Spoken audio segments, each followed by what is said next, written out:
नमस्कार, सुदर्शन न्यूज में आपका स्वागत है। मैं हूं मुकेश कुमार और आज विशेष मुलाकात में हमारे साथ बैठे हुए हैं डॉक्टर उदय निरगुरकर।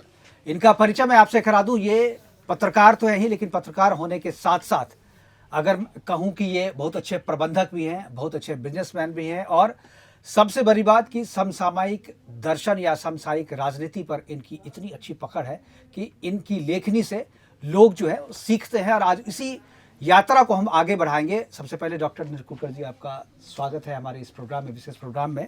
कृष्ण कुमार जी, मुझे बुलाने के लिए आपका बहुत बहुत धन्यवाद। बिल्कुल, आपका आने के लिए उतना ही धन्यवाद सर। और शुरुआत मैं करूंगा सर, जिस तरीके से अभी राममय माहौल पूरा हिंदुस्तान का जो है राममय माहौल बना हुआ है, और हम लोग जितने भी इंटरव्यू कर रहे हैं आज कह रहे हैं कि राम के नाम पे ही सारी चीज़ें हो रही हैं।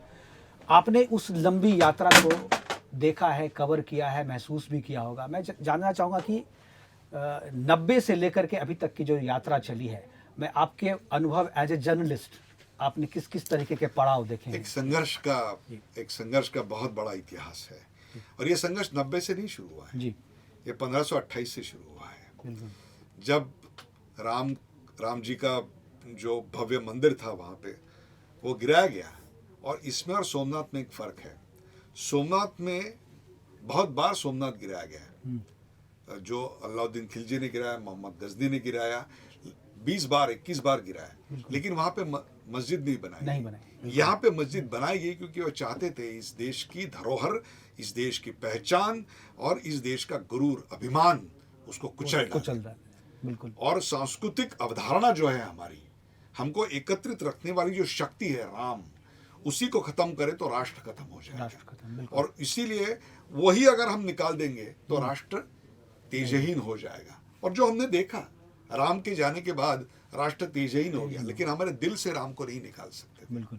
राम तो अगर कोई मिलता है तो भी राम राम कहते हैं। आप कोई भी भारत की प्रादेशिक भाषा लो, बोली लिखित रूप ले लो या बोली भाषा ले लो, अखंड भारत का कोई भी देश ले लो, चाहे वो अफगानिस्तान भी क्यों न हो, वहाँ की बोली भाषा में भी राम और राम का साहित्य है।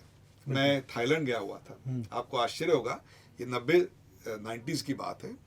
वहाँ पे किसी को मिला तो बोले आपके यहाँ बहुत बवाल चल रहा है राम जन्मभूमि के ऊपर, लेकिन हमें पता ही नहीं चलता राम तो यहाँ पैदा हुए थे। अयोध्या नाम है, अयोध्या को उन्होंने अयोध्या बना दिया था। बोले अयोध्या में राम पैदा हुए थे। तो मैं तो अचरज में पड़ गया। मैं बोला उस वक्त बनात वाला थे, अगर उनको पता चलता तो शायद मसला वही खत्म करने को कहते। ये क्यों हुआ? जो भी भव्य दिव्य मंगल है, जो हम बनना चाहते हैं, उससे हम जोड़ना चाहते हैं, उससे जोड़ना चाहते हैं। बिल्कुल। हाँ, वो जो जोड़ने की बात है ना, उसी से उन्होंने अपने यहाँ राम का जन्म हुआ ऐसा मान लिया। बिल्कुल। एक चीज और यही सब जगह पे है। तो आज राम का संघर्ष होना स्वाभाविक था। बिल्कुल। पहले तो मुगलों के खिलाफ था, उसके बाद कांग्रेस के खिलाफ था, उसके बाद समाजवादी पार्टी के खिलाफ, और उसके बाद एक न्यायालय की बहुत लंबी प्रक्रिया चली, और उसके चलते उसमें पूरी तरह संतुष्टि के बाद, लीगल ऑर्डर के बाद ये बन रहा है। मुकेश जी याद रखिए, यहाँ पे 85% हिंदू हैं। 500 साल की लड़ाई के बाद जब कोर्ट का ऑर्डर फैसला ये आया कि यहाँ मंदिर बनेगा, किसी अन्य धर्मीय के बाल को भी बाका हुआ? कुछ नहीं। कहीं पत्थरबाजी हुई, कहीं नारे लगे, यही संयम, इसे ही तो राम मर्यादा पुरुषोत्तम इसे ही कहते हैं। तो राम जो हमारी रग रग में है, इसकी ये पहचान है। बिल्कुल। बहुत अच्छी आज जब ये 22 जनवरी को राम लल्ला वहां विराजमान होंगे, राष्ट्र करवट लेगा। बिल्कुल। और राष्ट्र, मुझे लग रहा है कि इतिहास करवट लेगा। नहीं, एक राष्ट्र पूरा लेगा, क्योंकि नजरिया बदल जाएगा। अब तक हम उड़ने वाला परिंदा बनना चाहते थे, अब इसके बाद हम वो आकाश बनना चाहेंगे जिसमें सैकड़ों हजारों परिंदे पर मार सके। बिल्कुल, ये फर्क है। एक चीज आपने अभी सोमनाथ का जिक्र किया, मैं एक चीज, सोमनाथ 10 बार तोड़ा गया, लेकिन हर एक बार फिर निर्माण भी हुआ। क्योंकि अगर आप तोड़ते हैं, फिर से तोड़ते हैं, तो इसका मतलब कहीं ना कोई निर्माण कर रहा है। निर्माण करने वाले जो हिंदू समाज के लोग थे, उनका नाम कहीं इतिहास में दर्ज नहीं है, लेकिन फिर भी रहा। मुझे लगता है कि यही शायद सनातन की शक्ति है, जिसको वो तोड़ नहीं पाए, और राम जन्मभूमि पे बिल्कुल। आपको उसकी एक स्टोरी बताता हूँ जी। इसको जो जिसने तोड़ा वो अफगानिस्तान से आया हुआ था। बिल्कुल। और यहाँ से सब लूट पाट के लेके गए, जितने भी यहाँ का धन था वो बिल्कुल। धन सब लेके गए, सोना चांदी सब कुछ लेके गए। 2000 साल में जब वाजपेयी की जी सरकार थी, उस वक्त हमारा एक हवाई जहाज उन्होंने हाईजैक किया था और वो वाया कराची आई थिंक, वो दुबई या कराची, दुबई कंधार में किए, और कंधार में वो उसको बहुत दिन रुका के रखे थे, होस्टेज बना के रखे थे। उस वक्त जो पैसेंजर थे उनको मिनरल वाटर चाहिए था, उनको क्रोसिन चाहिए था, और उस देश ने बताया कि हमारे यहाँ क्रोसिन और मिनरल वाटर नहीं बनता। और उसी साल 300 सैटेलाइट एक साथ लॉन्च करके हिंदुस्तान ने $300 मिलियन फॉरेन एक्सचेंज पाया हुआ था। आप आक्रमण करके संपत्ति छीन सकते हो, बिल्कुल, ज्ञान की लालसा जो हमारे अंदर है वो नहीं जीत सकते। बिल्कुल। एक चीज़ सर, हमने अब अयोध्या की बात करी, परसेप्शन मीडिया का भी बदला, परसेप्शन दुनिया का भी बदला भारत के प्रति। मैं भारत में काम करे जो विदेशी मीडिया में उसके परसेप्शन की बात करूँ, क्योंकि आपकी लंबी एक जर्नी रही है। ख़ासतौर पे अगर आप कहें बीबीसी की बात करें तो बीबीसी ने भारत में बहुत सारे परसेप्शन सेट करने की कोशिश की जो बाद में लोगों की पहचान पाई। मैं चाहूँगा आपकी जर्नी के साथ साथ वो जो जर्नी चल रही थी, ज़रा हमारे दर्शकों को वो बताएं कि वो किस तरीके से एक अलग परसेप्शन लेकर के चल रहे थे, जो परसेप्शन टूटा। उसको सत्य माना गया इस देश में, और यही सबसे बड़ा दुर्भाग्य है कि इसको सत्य माना गया, और यही सत्य को लेकर एक पॉलिटिकल थॉट भी चला हमारे यहाँ, और उसी से चुनाव भी लड़े गए, उसी से हमारा इकोनॉमिक पॉलिसी भी बना। बिल्कुल। और उसका परिणाम क्या हुआ, एक झलक देता हूं मैं आपको। 1947 में हम आज़ाद हुए। उस वक्त 85% ऑफ इंडिया वाज रूरल, 75% से ज़्यादा हमारे यहाँ इलिटरेसी थी। यहाँ के सारे उद्योग व्यवहार को अंग्रेजों ने 150 साल में ख़त्म किया था। औरंगजेब के ज़माने में हमारा ट्रेड जो था, इंटरनेशनल ट्रेड का शेयर था, वो लगभग 25% पे था, और औरंगजेब मुगल आने के पहले तो वो 33% पे था। और ये मैं नहीं कह रहा हूँ, हाँ, ये तो ब्रिटिश की ऑक्सफोर्ड यूनिवर्सिटी का रिसर्च है। बिल्कुल। अब ये जो था 1947 में 4% पे थे हम वर्ल्ड ट्रेड में, और उसके बाद 20 साल में कहाँ पहुंच गए साहब, 0.4%, 4 से पौने, और अभी इतनी मशक्कत के बाद हम 5% पे पहुंचे हैं।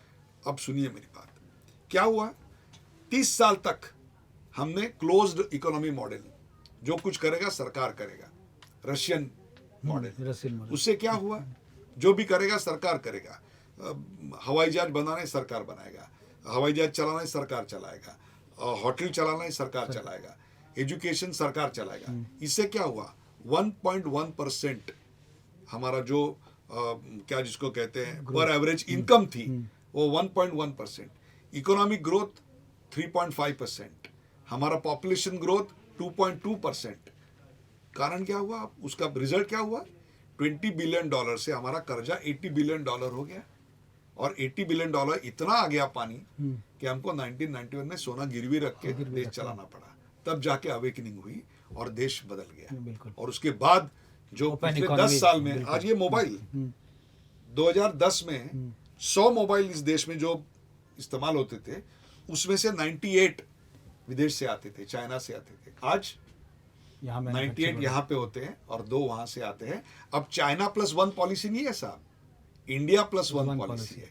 ये बहुत बड़ा बदलाव है। रेलवे नेटवर्क की बात लीजिए साहब, रेलवे नेटवर्क जितना तेजी से बढ़ रहा है, उतना नेटवर्क एक साल में, अपन स्विट्जरलैंड में जितना नेटवर्क है ना रेलवे का, उतना एक साल में यहाँ कर रहे हैं।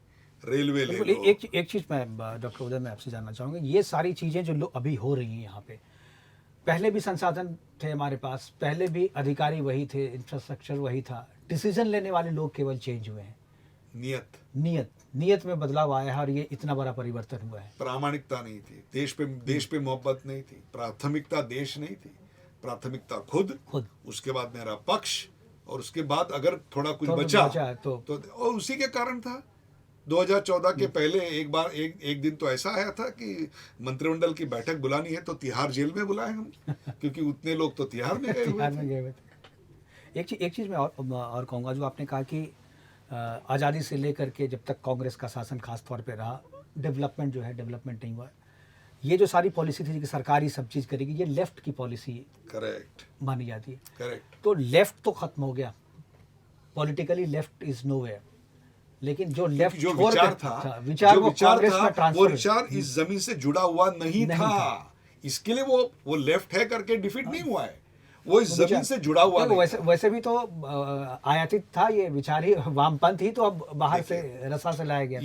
ये जो पत्रकारिता थी ना, वामपंथी पत्रकारिता, कोरोना जब आया, पहली वेव आई, एक हेडलाइन आई थी, सारे अखबारों में आई थी, जॉन हॉपकिंस का रिसर्च 40 करोड़ हिंदुस्तानी मरने वाले हैं। सब डर गए, मैं भी डर गया। 8 दिन के बाद जॉन हॉपकिंस ने बताया ऐसा कोई रिसर्च हमने नहीं किया है। ये खबर कहीं पढ़ी आपने? कहीं नहीं पढ़ी। उस वक्त क्या बोला गया, हिंदुस्तान बर्बाद हो रहा है, फाइजर की वैक्सीन ले लो आप। हमको बोला जा रहा था आपके पास वेंटिलेटर नहीं है, बेड नहीं है, नर्सेस नहीं है, डॉक्टर नहीं है, मास्क नहीं है, रेमडेसिविर नहीं है, वैक्सीन नहीं है, अस्पताल नहीं है, ऑक्सीजन नहीं है। जब कोरोना खत्म हुआ, ये मैं नहीं कह रहा हूं, WHO की साइट कह रही है, सबसे कम डेथ रेट हिंदुस्तान में है 1.1%, और जो विकसित राष्ट्र हैं उनके पास 4.4, 4.6।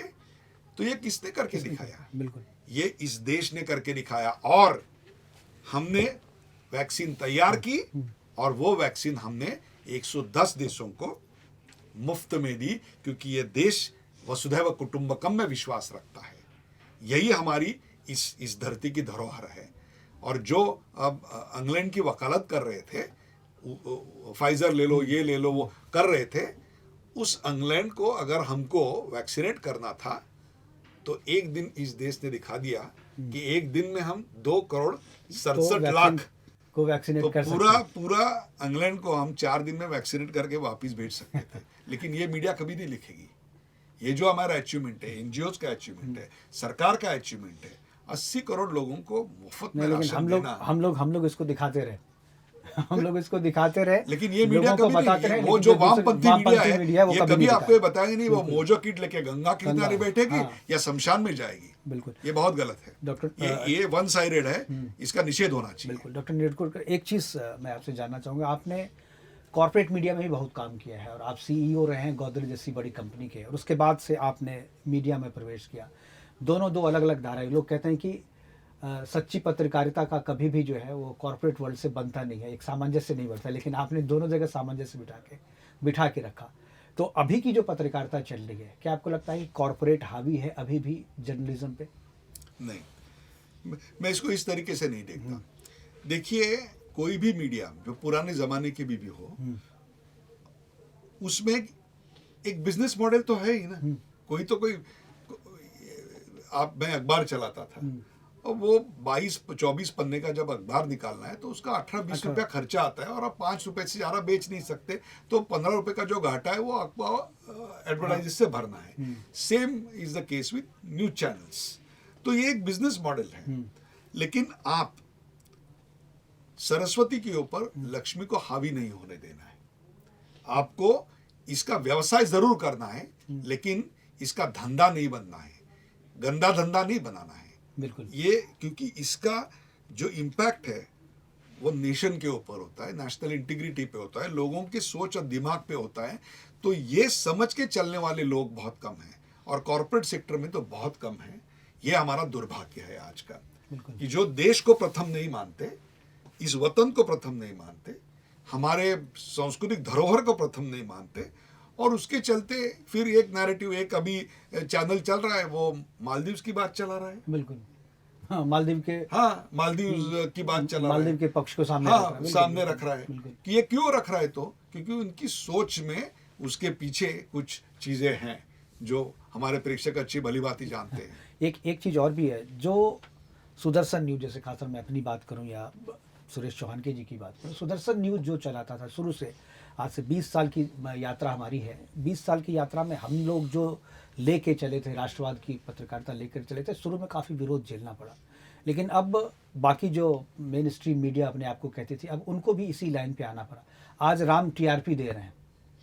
हम लोग 20 साल से श्री राम को दिखाते रहे हैं, या जो राष्ट्रवादी एजेंडा है उस पर काम करते हैं, लेकिन लोग नहीं। लेकिन अब सबको आना पड़ा। क्या लग रहा है कि लोगों का परसेप्शन बदला है या मीडिया को परसेप्शन बदला है? राम का TRP जो शब्द आपने इस्तेमाल किया, वो 2 तरीके से है। एक तो टेलीविजन रेटिंग पॉइंट्स, और दूसरा टेलीविजन रिस्पेक्टेबिलिटी पॉइंट। कि ये रिस्पेक्टेबिलिटी आपको राम point है। दिखाने के बाद रिस्पेक्ट मिलता है। टीआरपी तो आता जाता रहता है, लेकिन रिस्पेक्ट मिलता है, ये अपने आप में बहुत बड़ी बात है, क्योंकि ये हमारे श्रद्धा और आस्था का विषय है। बिल्कुल। वो यहाँ से जुड़ा हुआ है। कोई भी चीज ले लो आप, कोई भी साहित्य ले लो, कुछ भी ले लो, उसमें राम है। तो राम है तो राष्ट्र है, राष्ट्र है तो राम है। एक दूसरे का अटूट रिश्ता है। आज मीडिया ने इसको जाना है। मुझे कहने में गर्व है कि इसी लाइन को सुदर्शन चैनल और सुरेश चव्हाण जी बहुत सालों से चला रहे हैं। आज दुनिया को इसका महत्व समझ में आया है।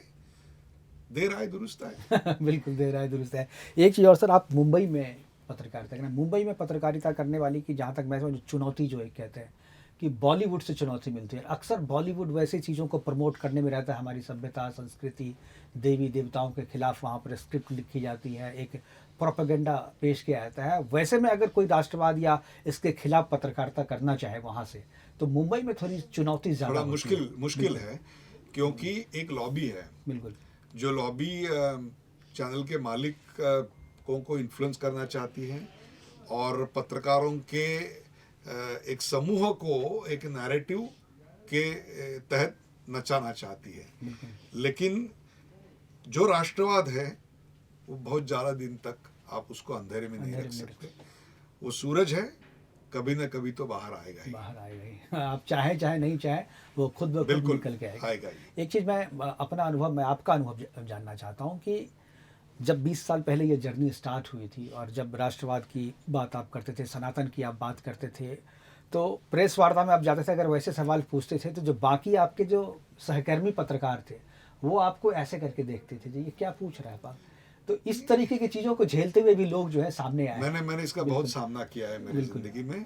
मुझे याद है कि जब महाराष्ट्र में गणपति फेस्टिवल बहुत बड़े पैमाने पे उत्सव मनाया जाता है, तो मैंने गणपति की पूजा शास्त्रोक्त पद्धति से, सनातन पद्धति से कैसी की जाती है, इसका एक रिकॉर्डिंग करके गणेश पूजा के दिन उसको चलाया था।